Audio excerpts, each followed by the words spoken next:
Malam ini kita akan belajar tentang anatomi soal uji kompetensi. Teman-teman sekalian, bahwa di uji kompetensi sendiri merupakan sebuah gambaran pengetahuan, keterampilan, serta judgement atau penilaian tentang atribut yang diperlukan oleh perawat yang terinstall untuk melakukan praktek secara aman dan sesuai dengan etik. Tentunya yang disesuaikan dengan peran dan settingnya masing-masing.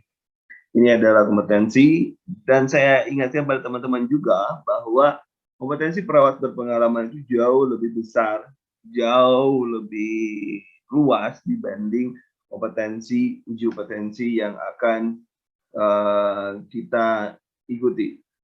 Kemudian kompetensi yang perawat yang baru lulus itu lebih jauh lebih tinggi pula, lebih panjang pula, atau lebih lebar pula dibanding dengan perawat atau dibanding materi yang akan diujiankan, dibanding dengan materi yang akan diujiankan.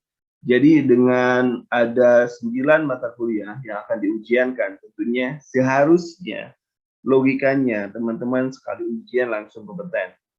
Apalagi sekarang, karena di sekarang ini tidak murni uji kompetensi, karena ada exit exam.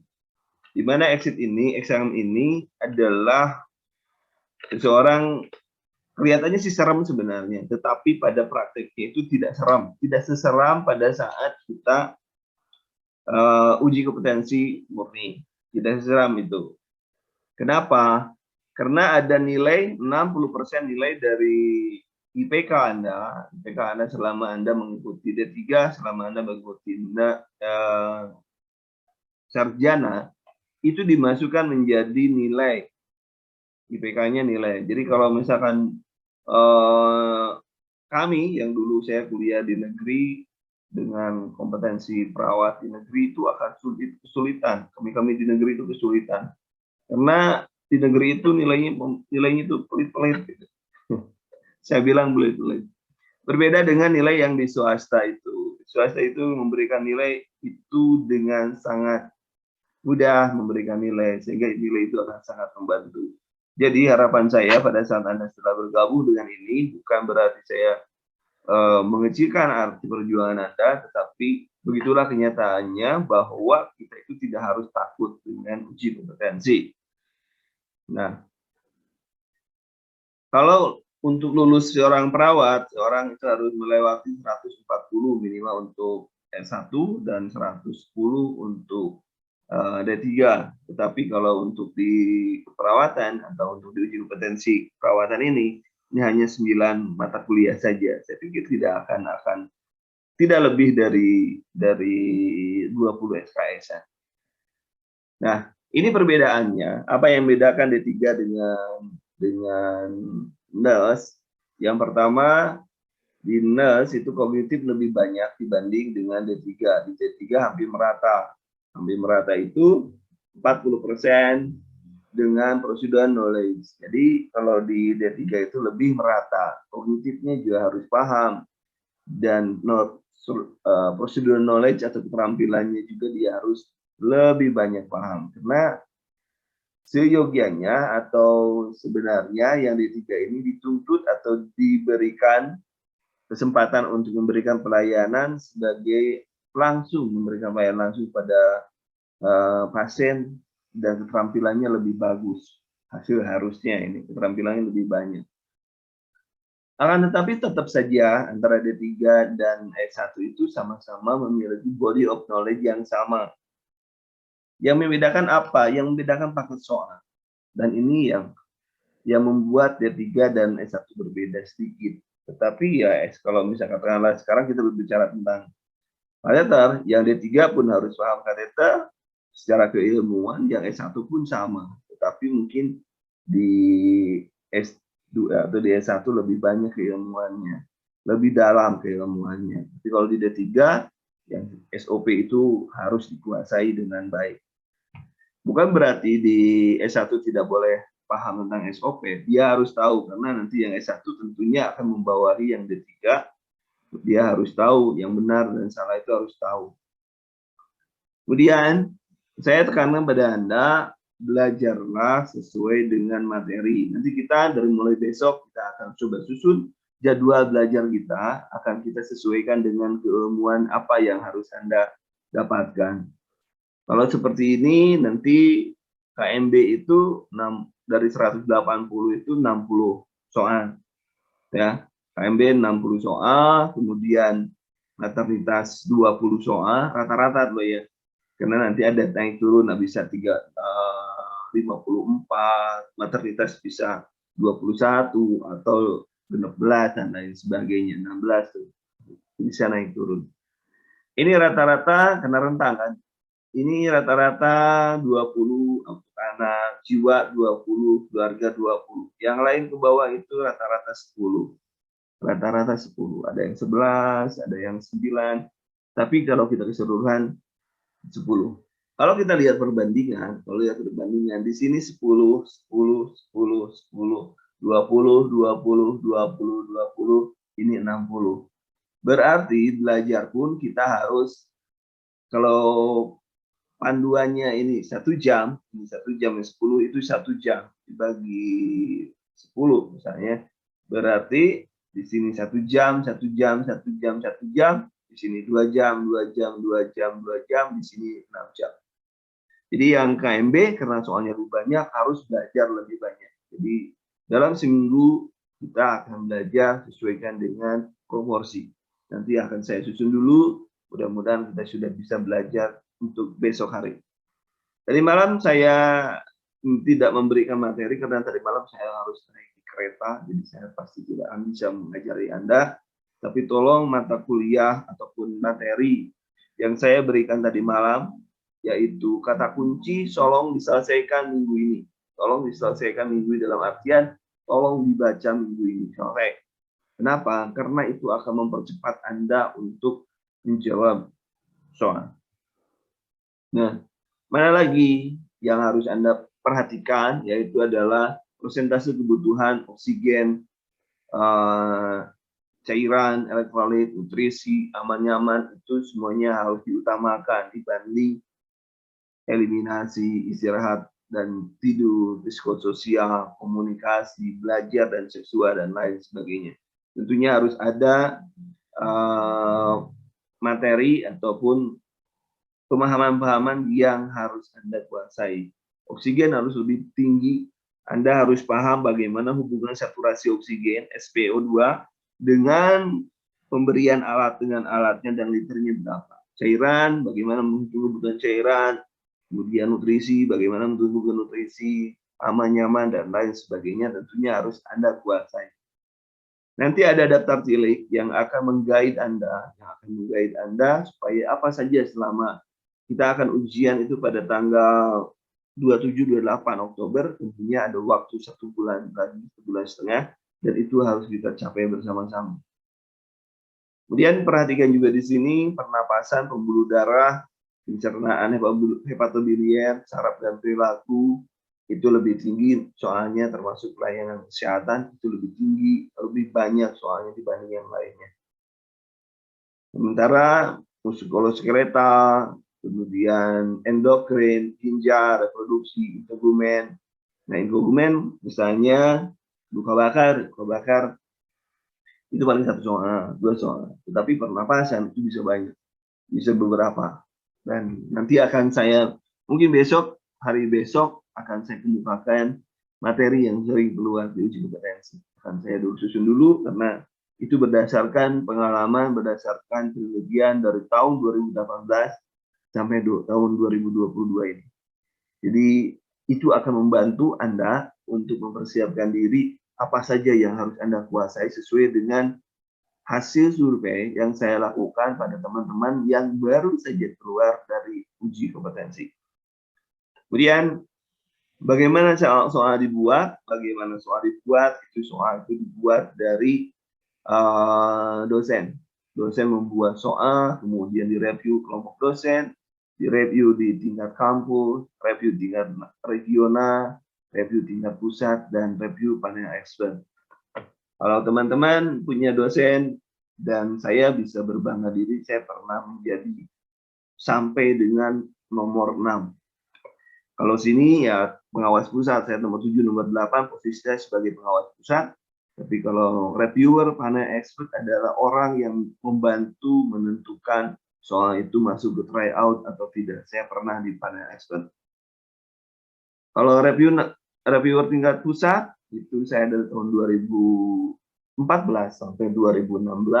Kemudian 2018 saya sudah membuat FIBA, jadi saya takut ada ya benturan kepentingan lah, ya saya takut gitu ya, takut dianggap membocorkan soal, tapi kan saya paham soal-soal itu seperti apa dibuat.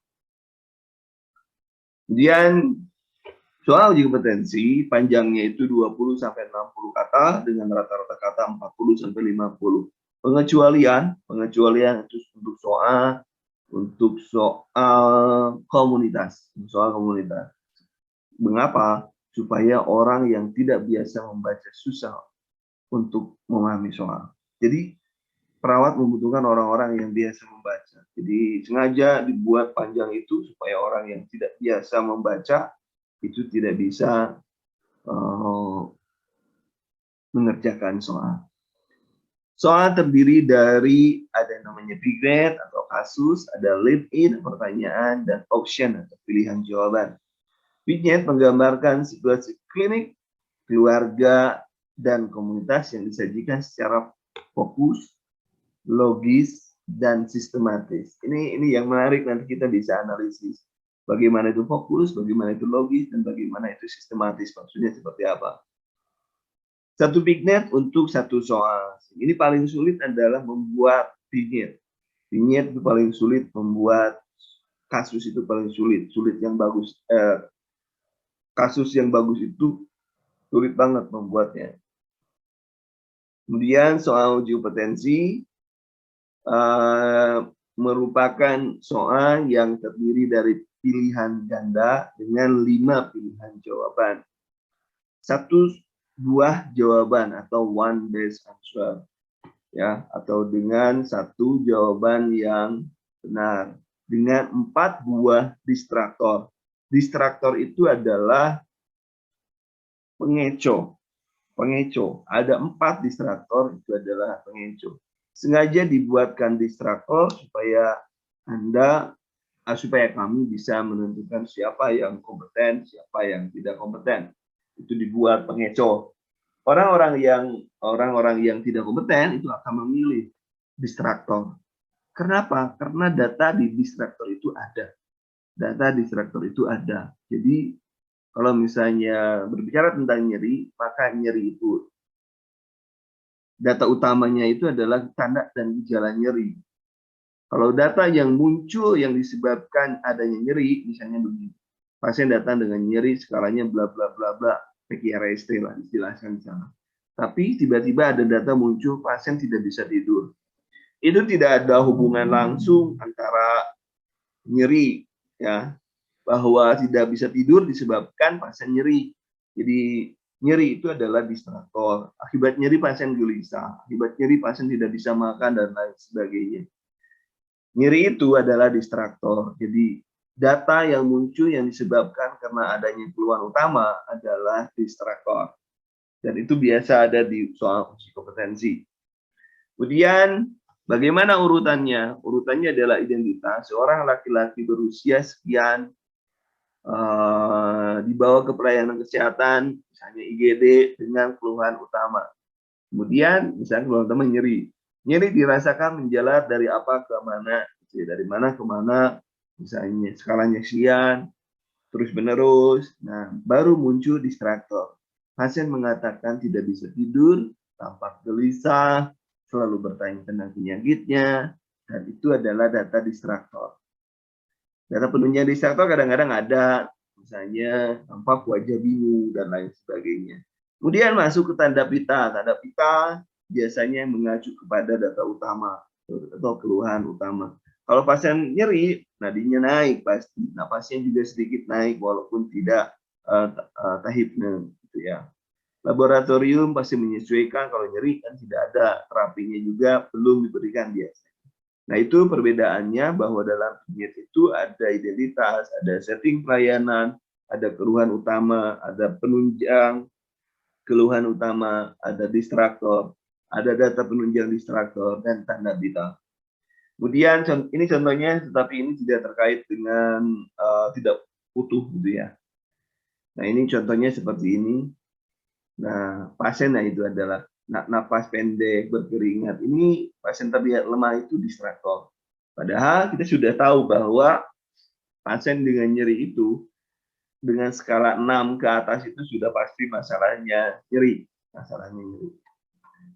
Tentunya nanti bisa saja adapun pertanyaan-pertanyaan itu bisa saja pengkajian nyeri, pengkajian tambahan, masalahnya apa, diagnosa keperawatannya apa. Ingat, kalau masalah itu hanya problem, tapi diagnosa itu bisa PE atau PES ya. Kemudian langkah prosedurnya apa, tindakan yang dilakukan untuk menghadapi nyeri tersebut. Evaluasinya adalah nyeri itu subjektif, maka evaluasi subjektif yang bisa dilakukan. Misalnya pasien menyatakan nyeri berkurang. Hasil yang diharapkan, misalkan pasien menyatakan nyeri berkurang sama saja ya. Pendidikan kesehatan, bagaimana cara mengurangi nyeri. Etiknya, misalkan pasien mau dikasih obat tapi menolak, itu etik, otonomi. Discharge planningnya, bagaimana cara mengatasi kalau ada nyeri, keluhan nyeri di rumah. Pemeriksaan yang khas, nyeri itu seperti apa. Banyak sekali, dan ini yang paling mudah dirubah-rubah. Kasusnya satu, tapi saya ataupun kami membuat soal, bisa nanya pengkajian, bisa nanya masalah, bisa nanya prosedur, dan lain sebagainya. Itu jadi saya selalu mengatakan pada mahasiswa saya bahwa Anda punya soal satu. Kalau pertanyaan tentang masalah, maka Anda coba jawab juga dengan pengkajiannya apa, diagnosanya apa, prosedurnya apa, evaluasinya apa, penelitian kesehatan apa, etiknya apa, desain planningnya apa, pemeriksaan yang khas, pemeriksaan lab yang khas apa, dan lain sebagainya. Jadi dalam satu soal, kalau Anda punya 100 soal, sebenarnya Anda punya 1000 soal. Dengan konsep seperti itu, satu soal menjadi 10 soal. Insya Allah itu pasti ada yang keluar. Kenapa? Karena saya tidak bisa menjamin soal di pusat itu sekarang sudah ribuan sekali, banyak paket, sehingga saya tidak bisa menjamin. Malah pada saat tahun berapa saya dikasih tahu oleh teman-teman, oleh panitia hukum, bahwa kalau sekarang tryout, hari ini tryout, maka 3 tahun yang akan datang baru soal yang di tryout dan itu keluar. Artinya akan sangat lama sekali gitu kan. Nah, kemudian, apakah yang serangan ini hanya pertanyaan-pertanyaan yang bisa saja untuk pengkajian. Apa yang muncul serangan, daerah mana yang berdampak, bagaimana nyeri dirasakan, mana penyebaran nyeri, sejak kapan serangan itu. Option yang salah disebut distraktor. Option terdiri dari pilihan-pilihan dengan masalah yang homogen. Homogen itu kalau misalkan tetesan impus jawabannya 42, maka akan homogen semuanya. Homogen itu seperti ini. Karena 42, tetesan impuls per menitnya adalah 42, maka akan dibuat angka 22. Karena ujungnya 2 ya. Ujungnya 42 itu ujungnya 2. 22, 32, 42, 52, 62. Itu akan dibuat seperti itu. Kenapa? Supaya orang kalau kebetulan sama, walaupun dalam satu ruangan ada 4 paket soal, tidak perlu kemungkinan ada soal yang sama. Kalau dia lihat ke pinggir, yang dia lihat adalah 2-nya. Dia tidak tahu di depannya apakah 2 atau 3. Itu sengaja bagaimana kita mengurangi resiko untuk terjadinya fraud atau kesalahan atau kecurangan. Itu homogen.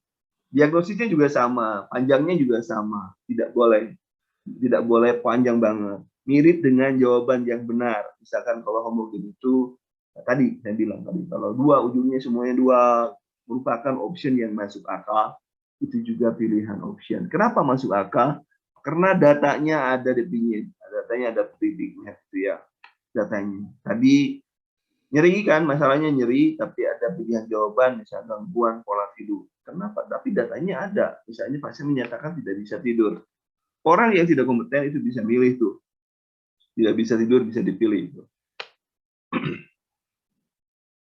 Semoga jelas nih sampai sini.